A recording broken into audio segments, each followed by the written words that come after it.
윤석열 전 대통령이 내란 특검팀의 2차 피의자 소환조사 통보일인 5일 출석할 전망이다.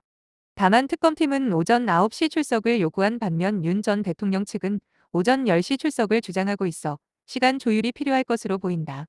윤 전 대통령은 당초 이날 오전으로 예정된 소환에는 응하지 않았다.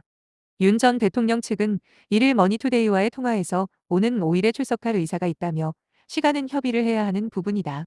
관행적으로 검찰에서 조사는 오전 10시부터 진행하는 경우가 대다수라고 말했다.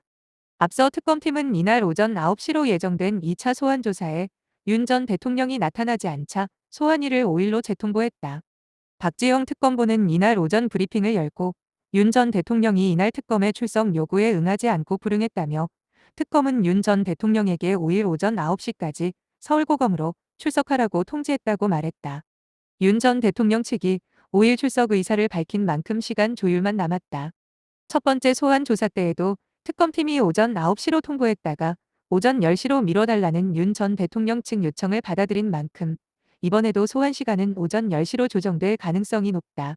윤 전 대통령이 5일에도 나타나지 않으면 특검팀은 체포영장 재청구 등을 검토할 예정이다. 박 특검보는 윤 전 대통령이 또다시 불응할 경우 계획에 대해 전날 제출한 윤 전 대통령 측 의견서에도 5일 이후 출석에 응하겠다는 취지를 밝혔다며 만약 5일에도 출석에 불응하면 그땐 요건이 다 갖춰진 이상 법원에서도 영장을 내주지 않을까 생각한다고 했다. 특히 불응할 경우 아마 5일 이 마지막 출석 통지하는 게 되지 않을까 생각한다고 강조했다. 내란 특검팀은 지난달 28일 윤 전 대통령을 소환 조사했으나 조사가 미진하다며 당초 지난달 30일에 다시 출석하라고 요청했다. 하지만 윤 전 대통령 측이 거부하자 이날 오전 9시로 일정을 조정했다.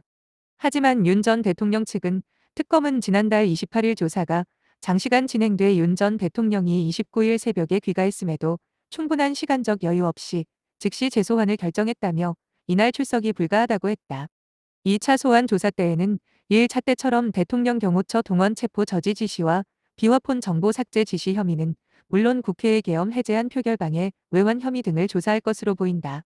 특히 특검팀은 계엄 선포 직전 열린 국무회의의 의결 과정과 계엄 선포 이후 새로운 계엄 선포문이 작성됐다가 폐기된 정황 등을 살펴보고 있는 만큼 2차 소환 조사에서 구체적인 상황을 윤 전 대통령에게 확인할 것으로 보인다.